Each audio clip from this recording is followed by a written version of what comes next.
অৰুণোদয় হিতাধিকাৰীসকলে 2,000 টকাকৈ দিম আৰু এটা আমি স্কিম আনিম যে তেওঁলোকে এটা পইচা বেংকৰ পৰা উইদাউট অৰুণোদয় হিতাধিকাৰীসকলে উইদাউট মৰ্টগেজ তেওঁলোকে বেংকৰ পৰা এটা লোনো ল'ব পাৰিব আমি অৰুণোদয়ৰ পৰা অকণমানকৈ কাটি থাকিম তেনেকুৱা স্কিম এটাও আমি বনাই আছোঁ এতিয়া এনাউন্স কৰিব পৰা হোৱা নাই সাপোজ 10,000 টকা তেওঁলোকে এতিয়া বেংকৰ পৰা লৈ দিলে বেংকক ঘূৰাই দিব লাগিব তেওঁলোকে ঘূৰাই দিব নালাগে অৰুণোদয়ৰ পৰা 100 টকা তেওঁলোকে ঘূৰাই দিলে ৰাজ্য চৰকাৰে 100 টকা এডিশ্যন দি দিলে পাব লাগিছিলে অলপ পিছত আহি মই গম পাওঁ যে ৰেচন কাৰ্ডত তেওঁৰ শাহুৱেকৰ নাম আছে শাহুৱেকে পাই আছে কাৰণে বোৱাৰীয়েকে পোৱা নাই আৰু কৰবাত বোৱাৰীয়েকে পাই আছে কাৰণে শাহুৱেকে পোৱা নাই সেই কাৰণে বহু মহিলাই অৰুণোদয় নোপোৱাৰ অভিযোগো চলি থাকে পৰৱৰ্তী সময়ত আমি এনে পৰিয়ালসমূহকো কেনেকৈ যোগ্য মহিলাগৰাকীয়ে অৰুণোদয় পাব পাৰে তাৰ বাবে আমি ব্যৱস্থা ল'ম দ্বিতীয়তে নিৰ্বাচনৰ সময়ত মই যেনেকৈ কৈছিলোঁ যে আমি লাহে লাহে অৰুণোদয় পুঁজিৰ যিটো আজি আপোনালোকে 1250 পাই আছে তাকো আমি লাহে লাহে ইয়াক বঢ়াই লৈ যাম তৃতীয়তে আমি আৰু এটা সুবিধা কৰিব খুজিছোঁ যেনেকুৱা আজি মোৰ অৰুণোদয় আমি বছৰত 1250 টকাকৈ যদি আমি 10 মাহত যোগ কৰোঁ তেতিয়ালে আমি অৰুণোদয় কিমান পাওঁ 12,050 টকা পাওঁ লগত যদি আৰু 2 মাহ যোগ কৰি দিওঁ তেতিয়ালে আমি 15,000 পাওঁ আমি 15,000 টকা পাওঁ কিন্তু কাৰোবাৰ যদি প্ৰয়োজন বোলে মই 1250 টকা পাওঁ কিন্তু আজি মই তৎকালীনভাৱে মোক 2,000 টকা লাগে 3,000 টকা লাগে তেতিয়াহ'লে আপোনালোকক আমি এটা ভৱিষ্যতৰ দিনত সুবিধা কৰি দিম যে আপোনালোকে সুদত কাৰো পৰা টকাটো ল'ব নালাগে অৰুণোদয়ৰ প্ৰায় আপোনালোকে 2,000 টকা আগতীয়াকৈ ল'ব পাৰিব পিছত আমি 200 টকা কৰি আপোনালোকৰ পৰা অৰুণোদয়টো কাটি আমি গৈ থাকিম নহ'লে পূজাৰ আগতে বা ল'ৰা ছোৱালী এডমিশ্যনৰ সময়ত আপোনালোকক কেতিয়াবা 5,000 টকা দৰকাৰী হয় এতিয়া আপোনালোকে 5,000 টকাটো বিচাৰি পেলাই কাক যাব লাগে কোনোবা গাঁৱৰ মানুহৰ তাত গৈ 5,000 টকাটো সুদত ল'ব লাগে কিন্তু আপোনালোকৰ অৰুণোদয়ত ইতিমধ্যে মাৰ্চলৈকে পাবলগীয়া টকা 7,000 আছে বা 4,000 টকা আছে আপোনালোকে যিমান টকা বছৰটোত পাবলগীয়া আছে হিমানখিনি টকা আপোনালোকে আমাৰ পৰা আগতীয়াকৈ খুজি ল'ব পাৰিব আমি আপোনালোকৰ টকাটো মাহত কাটি গৈ থাকিম তেতিয়া কি হ'ব বিনা সুদত আপোনালোকে এডভান্স ল'ব পাৰিব তেতিয়া বোলে মই অক্টোবৰ নৱেম্বৰ মাহৰ অৰুণোদয়টো মোক আজিয়ে লাগে মোৰ ল'ৰা ছোৱালী কৰবাত এডমিশ্যন দিব লাগে বা কিবা বেমাৰ হৈছে মোৰ ঘৰত বিপদ হৈছে আপোনালোকে অৰুণোদয়টো আমাৰ পৰা আগতে ল'লে আমি আপোনালোকক মাহত কাটি দি থাকিলোঁ তাৰ মানে 15,000 টকাৰ 10,000 বা 8,000 টকা আপোনালোকে যাতে আমাৰ পৰা আগতীয়াকৈ ল'ব পাৰে তেনেকুৱাও এটা নতুন কাম এটা আমি আৰম্ভ কৰিম দ্বিতীয়তে আৰু এটা আমি কাম কৰিব পাৰোঁ যে মোক আজি 10,000 টকা বেংকৰ পৰা লোন লাগে আপোনালোকে 10,000 টকা বেংকৰ পৰা লোন ল'লে আৰু আমি বেংকক কম লোনটো বাইদেউজনে নিজে ঘূৰাই নিদিয়ে অৰুণোদয়ৰ পৰা 500 টকা কাটি থাকক তাৰ মানে 10,000 টকা লোন পালে 500 টকা অৰুণোদয়ৰ পৰা কাটি থাকিলে আৰু আপোনালোকে 10,000 টকাটো নিজৰ যি কামত লাগে তাক আপোনালোকে ব্যৱহাৰো কৰিব পাৰিলে তাৰ মানে অৰুণোদয় টকা আগতীয়াকৈ লোৱা বা অৰুণোদয়টো বেংকক মৰ্টগেজ দি বেংকৰ পৰা লোন লোৱা যেনেকৈ চাকৰিয়ালবিলাকে লোন লয় আৰু দৰমহাৰ পৰা কাটি গৈ থাকে তেনেকৈ অৰুণোদয়টোকো আমি এটা পৰ্যায়লৈকে লৈ যাব খুজিছোঁ যে অৰুণোদয় টকাটো বেংকে কাটি থাকিব অকণমান টকা ইনষ্টলমেণ্টত আৰু আপোনালোকে তাক এটা লোন ল'ব পাৰিলে বেংকৰ পৰা তেনেকৈ লোন লোৱা আৰু এডভান্স লোৱা এই দুইটা আঁচনিও আমি অৰুণোদয়ত সন্নিৱিষ্ট কৰিম লাহেকৈ তৃতীয়তে অৰুণোদয়ৰ হিতাধিকাৰী সংখ্যা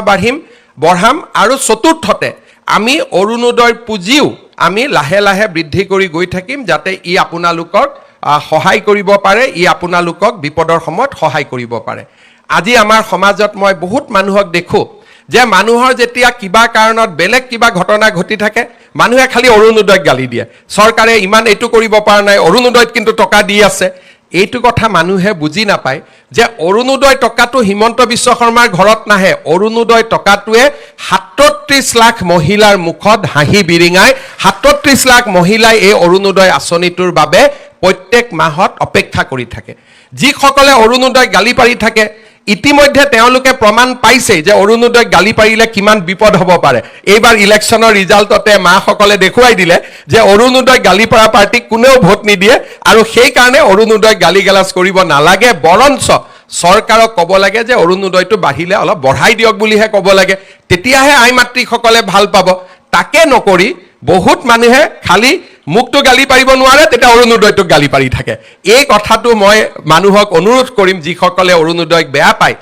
অৰুণোদয়ে কিমান মানুহৰ জীৱনলৈ পৰিৱৰ্তন আনিব পাৰে, কিমান মহিলাই অৰুণোদয়টোৰ কাৰণে ঘৰত সন্মান পাইছে, কিমান মহিলাই অৰুণোদয়ৰ কাৰণে ঘৰত সন্মানেৰে আজি ঘৰটোৰ বা ঘৰখনৰ সমৃদ্ধিৰ কাৰণে বা ঘৰখন আগুৱাই যাবৰ কাৰণে বৰঙণি যোগাব পাৰিছে, তাক অৰুণোদয় মহিলাসকলৰ লগত কথা নাপাতালৈকে ইয়াক বুজি পাব পৰা নাযায়। আজি আপোনালোকে চাওক যে আমাৰ অৰুণোদয়ৰ 37 লাখ মহিলা আছে, সকলোৰে মনত ইচ্ছা আছে যে শিৱসাগৰ বানপানীৰ কাৰণে আমিও কিবা এটা কৰিব পাৰোঁ নেকি, চৰাইদেউত গৈ আমিও কিবা এটা দিব পাৰোঁ নেকি। আমাৰতো দিব পৰা আমাৰ সম্বল নাই, কিন্তু আজি আপোনালোকৰ পৰা মই এই 150 টকা নাকাটাকৈও মই শিৱসাগৰ চৰাইদেউত 2,500 টকা দিব পাৰিলোহেঁতেন। কিন্তু এই 150 টকা মই কিয় কাটিলোঁ,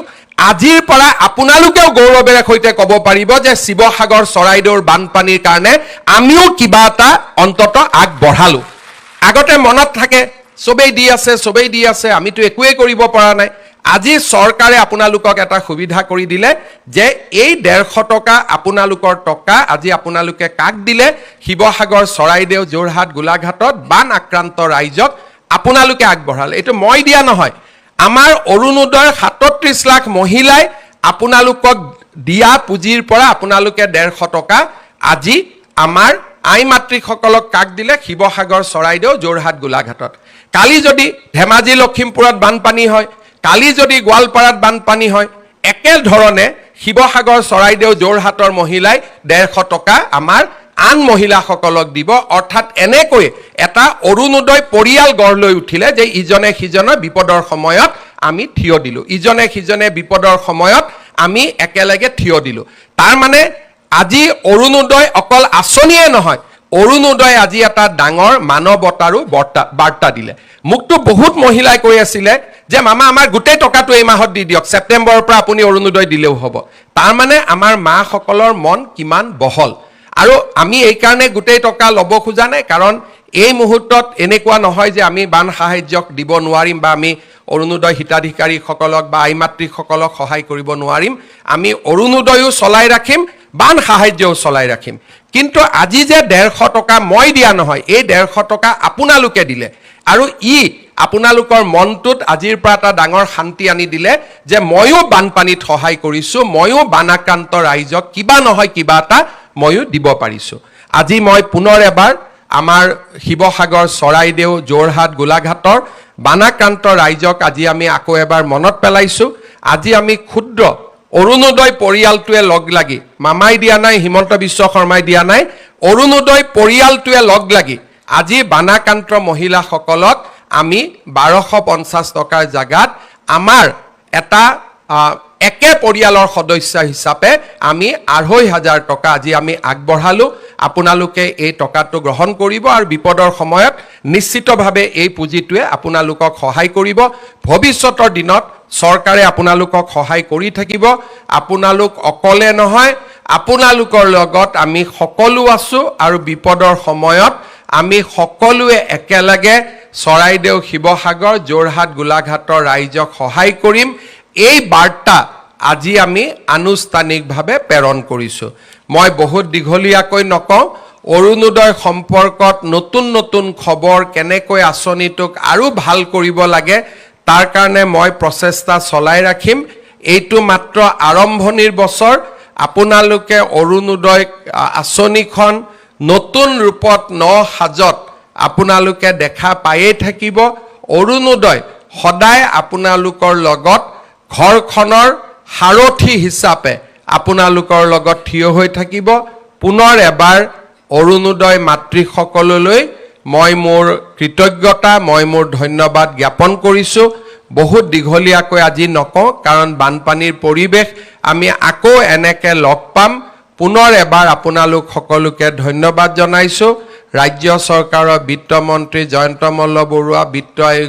বিত্ত আয়ুক্ত জয়ন্ত নাৰিকাৰকে আদি কৰি বিত্ত বিভাগৰ বিষয়াসকলক আজি অৰুণোদয় আঁচনিখন সুন্দৰভাৱে সজাই পৰাই আপোনালোকৰ কাৰণে ব্যৱহাৰ কৰিব পৰাকৈ প্ৰস্তুত কৰি দিয়াৰ বাবে মই ধন্যবাদ জনাইছোঁ। আৰু যিসকল মহিলা